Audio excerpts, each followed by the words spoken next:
거룩한 부처님께 기합니다.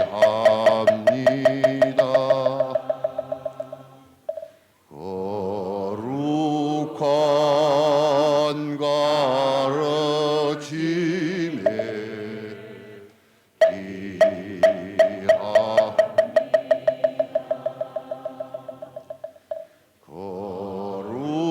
거룩한 스님들께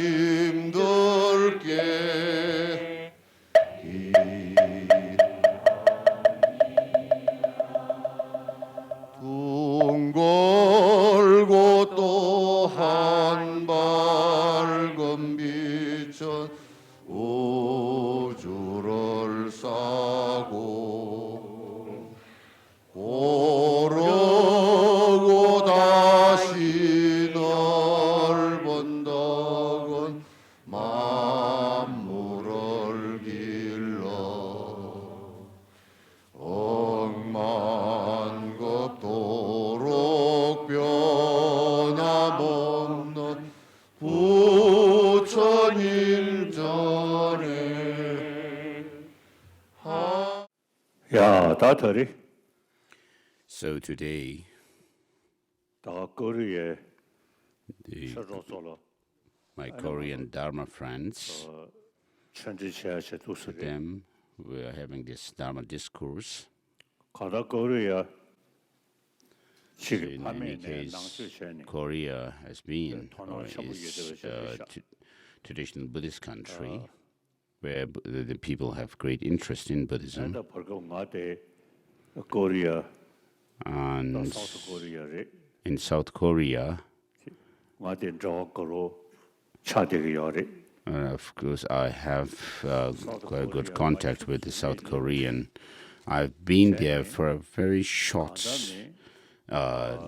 time before, and 산재가 철이야 I've found people there to be fully devoted to Buddhism, the teaching of the Buddha. 거리에 저로서 And so today, here, 아두스 천지체하 I'm having this Dharma discourse 우리 with my Dharma brothers and sisters from Korea. I'm very happy for this occasion. And you also have taken interest in the teaching of the Buddha. It is very good. 싸움이 It 최대랑을 is very good. Of course, you have full right to follow a religion or not, and what religion you wish to follow is also up to you. 주름자면을 예배 나로라 From amongst the different religious traditions, 지랑게 뭐와 whichever faith tradition you feel convinced of, 소소 최대치아리 you should follow that religious tradition. 야 셔버즈 For those following theistic religions, the practitioners, and 대바 최대윤도 they also, are able to keep their faith totally in the Creator God, which is also very good. So, of course, we have different philosophical ideas and concepts in these different religious traditions, but all of them have the same message of not harming other human beings and to be able to do one's best to help others. So, I'm a Buddhist monk, and I respect all religious traditions. These different traditions, I know many. I have many friends from these different religious traditions who are very kind, warm-hearted, and are contented in their personal life.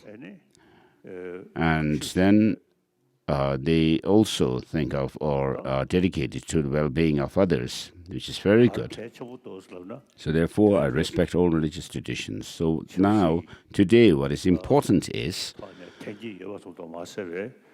of course, in the world, there are political tensions amongst people, and even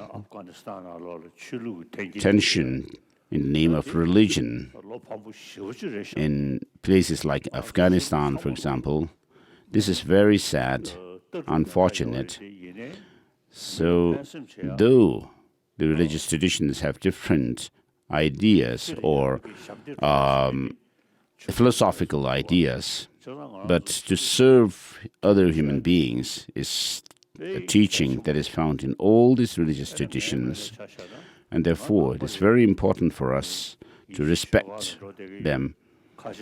As a Buddhist, I visit a Christian church, synagogues, and also Hindu temples and Muslim mosques and so forth. So though philosophically these traditions have are different, but they have the same message of good heart, and therefore it is very important for us to be harmonious with one another. And so today here, to my Korean Dharma brothers and sisters, I would like to, I'm very happy and honored to be able to give an introduction to the teaching of the Buddha. And the abbot, Venerable Abbot, has taken put special effort in organizing this teaching. So I would like to thank him. For many years now, we have been good friends. So today again, we have met and have this opportunity to do this Dharma discourse. So I'm very happy. I'd like to thank you, Venerable Abbot.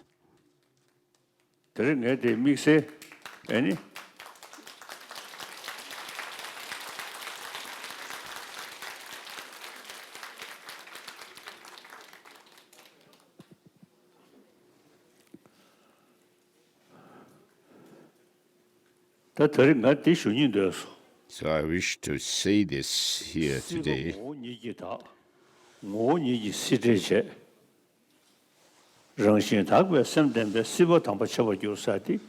So this verse from a tantra says that the three planes of existence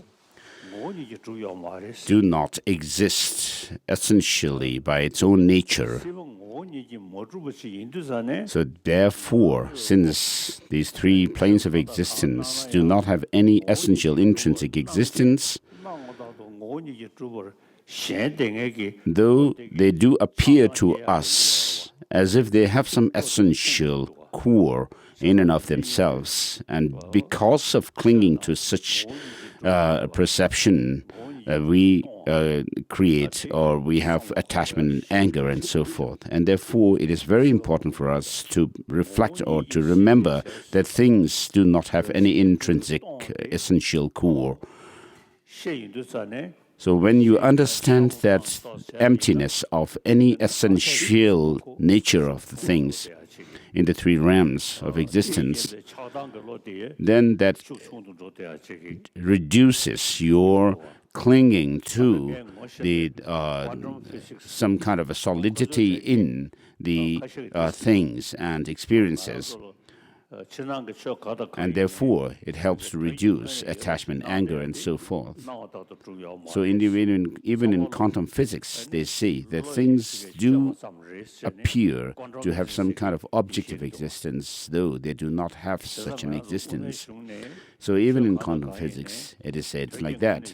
So, and in the Madhyamaka philosophy, things are said to appear to have some kind of objective existence in and of themselves, but they do not exist that way. And because we cling to objectivity in things, the objective is independent existence in things. When something attractive appears, we become attached to it. When something unattractive to us appears to our mind, we have anger. And therefore, these attachment and anger and so forth are rooted in, based on this kind of a perception of some kind of a solidity in things. So,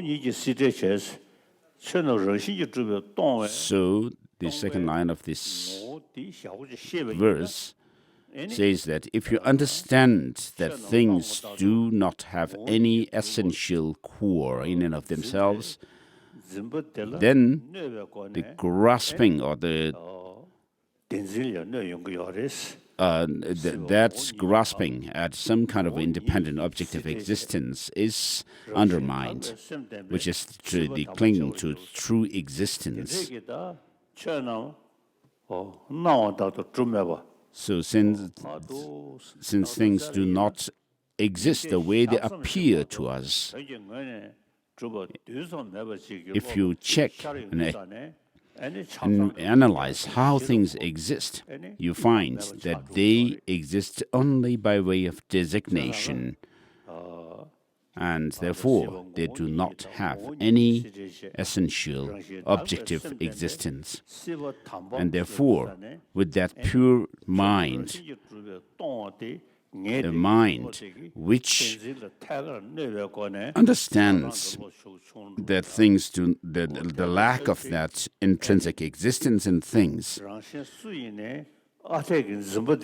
that helps to reduce and undermine your clinging to some solidity and objective existence in things. And therefore, by understanding that nature of things, you will also have compassion towards all sentient beings, wishing that they may not be overwhelmed or not be under the sway of this kind of illusion. And therefore, the emptiness, the view of emptiness, helps to reduce your clinging to solidity and objectivity in things. And since everyone, all sentient beings, are same in wanting happiness and joy and so forth, and not wanting or desiring suffering and misery, therefore you will have compassion towards those sentient beings who are wandering in this samsara, this cycle of existence, and therefore you will be able to have the experience of both the method and wisdom. And through the combination of the wisdom and your skillful means, you'll be able to tread the path to enlightenment, beginning with a path to accumulation, path of accumulations, path of preparation, path of seeing, path of meditation, and then finally you will be able to make this existence something fruitful, or you'll be able to reach the ultimate goal of enlightenment. So, this lack of any intrinsic existence in the three realms of existence is, when you understand the emptiness of the three existence, you also find that the emptiness of the three realms of existence is something precious. Because that understanding of the lack of or absence of any intrinsic essential core helps us to overcome the ignorance. So it is not just left at the ontological status of the things being empty of or any intrinsic or essential core, but you actually apply that insight within yourself to overcome our ignorance, attachment and so forth, and thereby become enlightened. So So to purify are these the three realms of existence. So before doing that, let us have some tea and bread.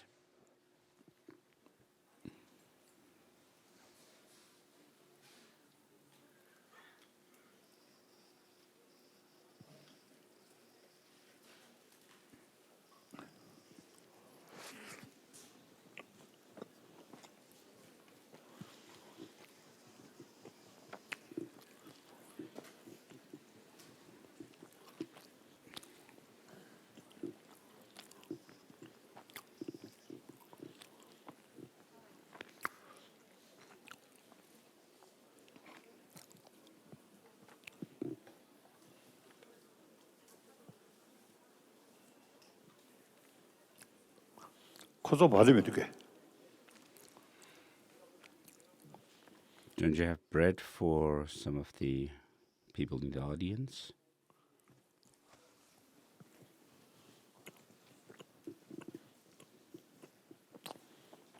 네.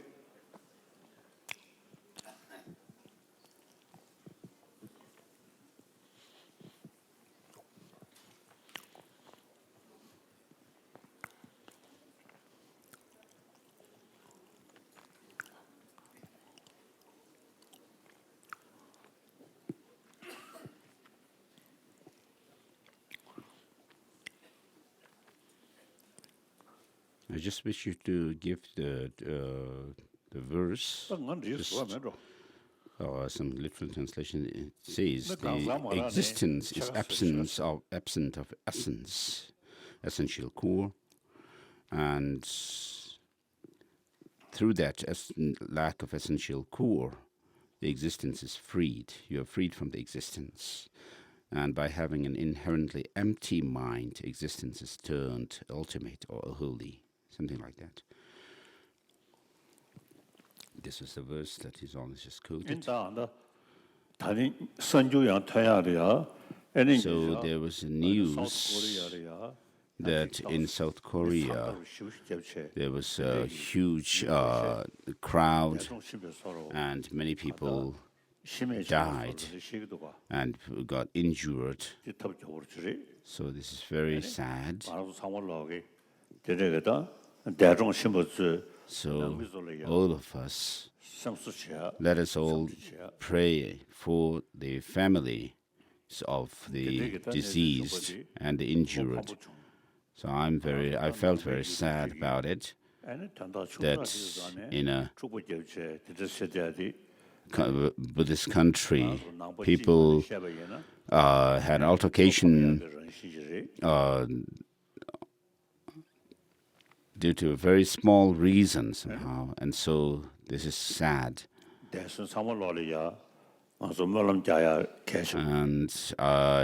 it is very important for us to pray for everyone who are living or dead. And then all the religious traditions of the world teach us to have warm hearts, to have a kind heart, and serve society, human beings, and so forth. And so in Buddhism, with regard to serving other sentient beings, it is said that the obstacle to doing that is some kind of a solid, perceiving some solidity in things. And Buddha says form is empty, emptiness is form, and form too, if emptiness is not other than form too is not other than emptiness. And so the physicality of things, or physical thing, appears to have some kind of intrinsic existence. But if you analyze it closely, you will not be able to find anything that you can point your finger at or pinpoint as being this and that. And therefore, it is said in Buddhism that the things and beings are merely designated and that they do not have any essential core. So my main practice is twofold: bodhicitta, this altruistic spirit of awakening or enlightenment, and the insight into emptiness. So this insight into emptiness reduces one's clinging to attachment and anger, whereas the bodhicitta helps you to reduce the self-cherishing attitude. And so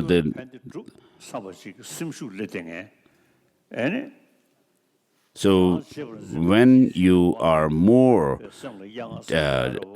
dedicated to the well-being of others rather than being selfish, you have greater space in your mind to be confident and have this courage to work for others. And you have your body physically feel relaxed and mentally also feel at ease and feel joy. So you have physical health as well as peace of mind.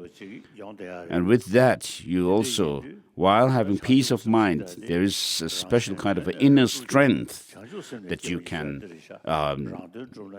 develop, that develops within yourself.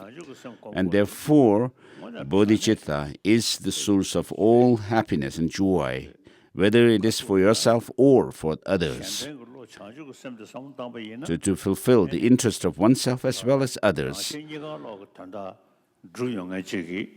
And if you are dedicated, if you think of helping and bringing welfare, well-being to others, that also helps to fulfill your own goal as well.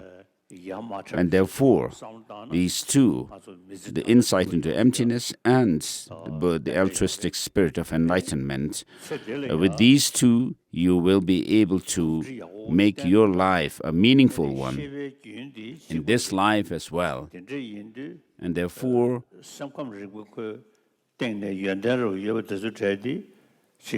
whatever qualities, the good qualities that you develop within yourself in this life, helps you in the next lives as well. From life after life, it'll be helpful for you. So at this time, we are born as human beings, and we have met with the Buddha Dharma, the teaching of the Buddha. And if you are able to acquaint yourself well with the teaching of the Buddha through the process of listening or studying the teaching, reflecting on it, and then meditating on it,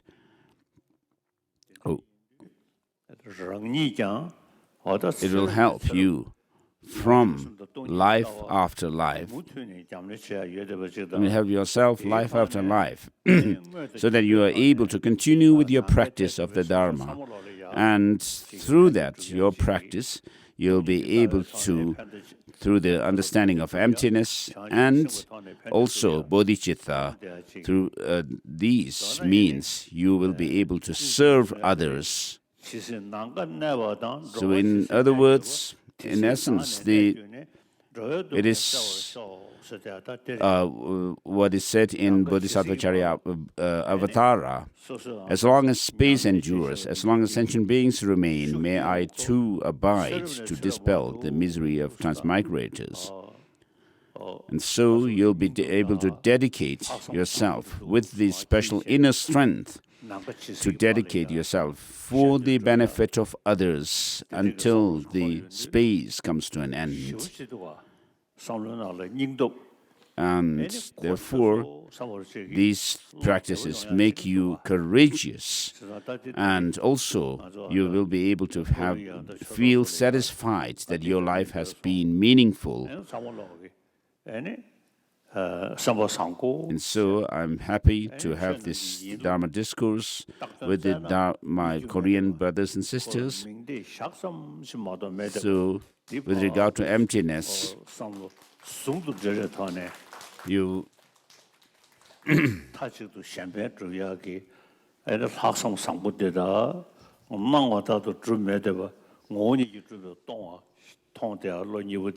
so if you combine these two practices of seeing things, being absent of any objective, independent, essential existence, and that of bodhicitta, bringing benefit to others, you'll be able to make this life meaningful. So we have been mistaken in doing our practice with a selfish motive, even in tantric practice, where you imagine yourself or visualize yourself as a deity as well.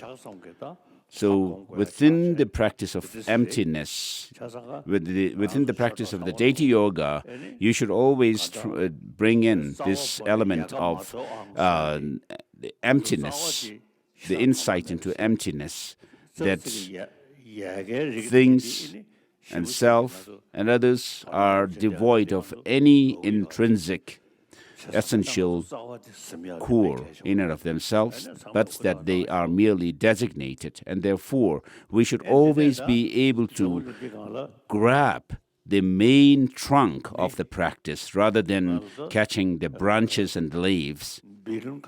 So the main trunk is the bodhicitta and the insight and emptiness. So these 7 to 8 billion people in this world today are same in wanting happiness and not wanting suffering. So for those following some religious tradition, you will have broader perspective of things and also more profound thinking. So,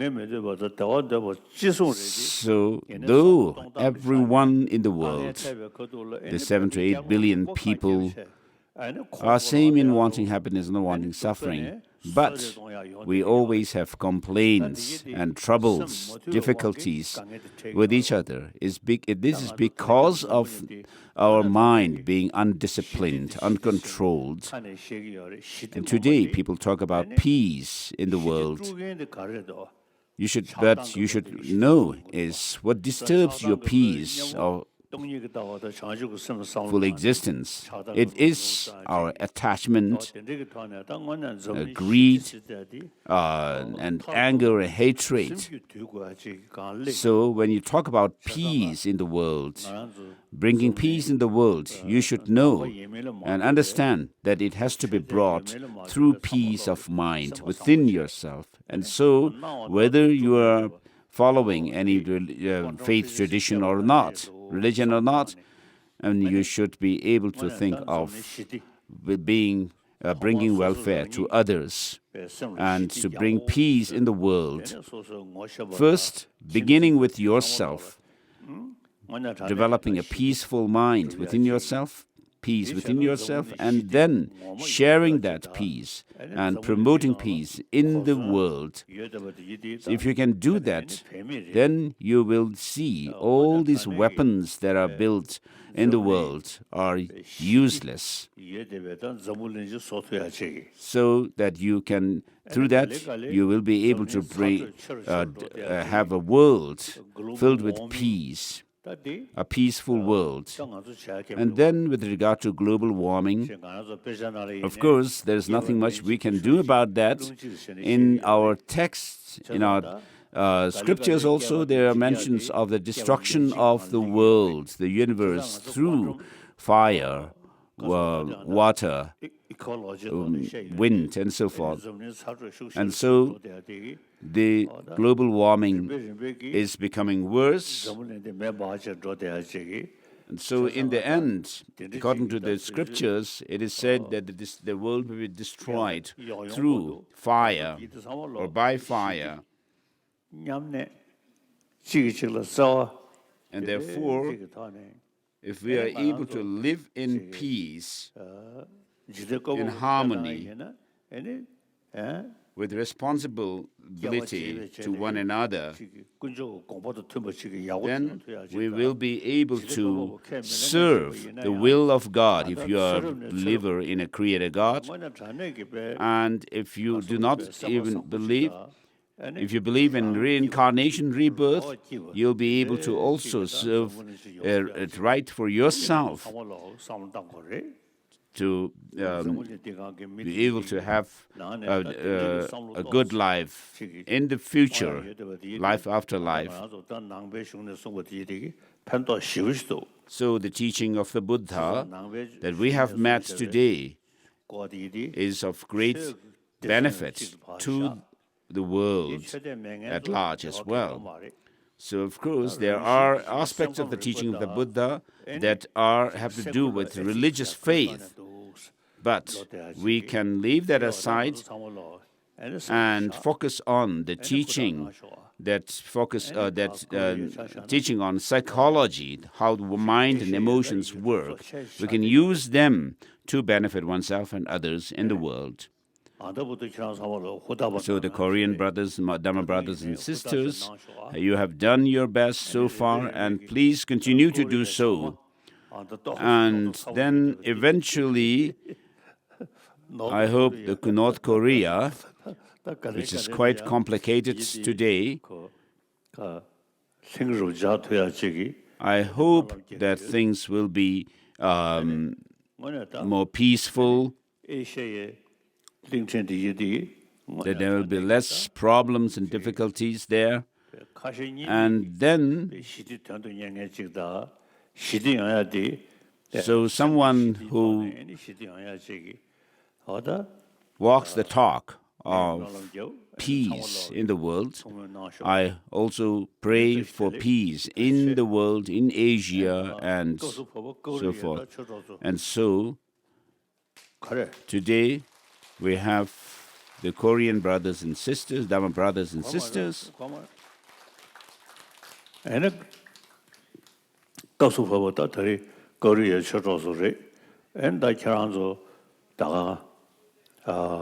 So, my Dharma brothers and sisters who are in Korea or in other parts of the world, the Koreans, I would like to ask you to have a good heart as to the best of your ability, and also understand things lacking any objective existence, independent existence, like it is said in quantum physics. So we are thinking of the fact that we believe in rebirth, and therefore we should dedicate ourselves for the well-being of others. So that is all I wish to say.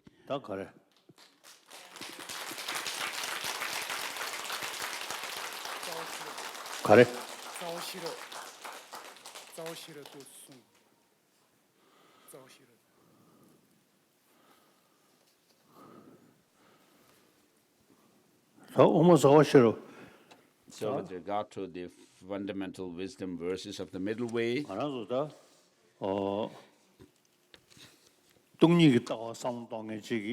so for someone who reflects on emptiness, the view of emptiness, we have the Nalanda masters, scholars like Master Nagarjuna, who has taught this extensive path as well as the profound path. So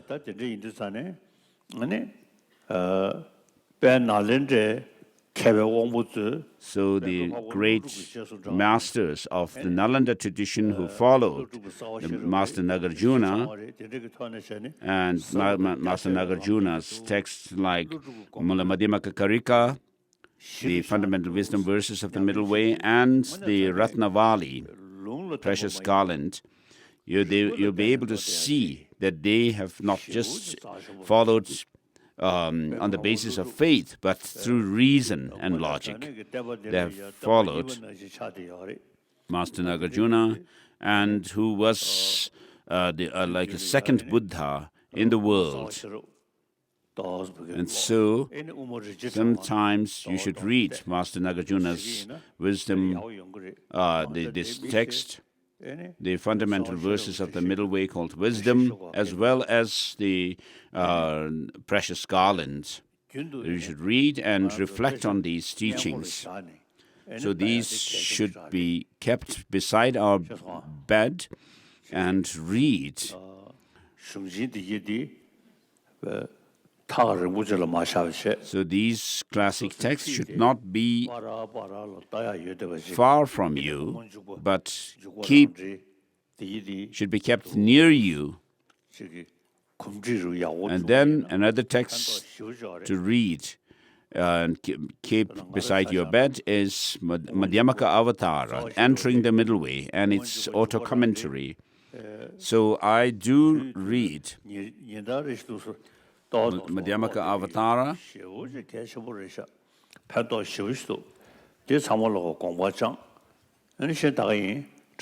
So that is all I wish to say today. So are we done?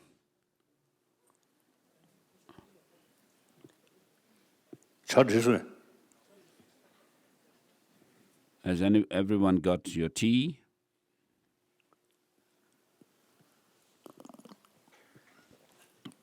So with regard to the teaching of the Buddha, though times have passed,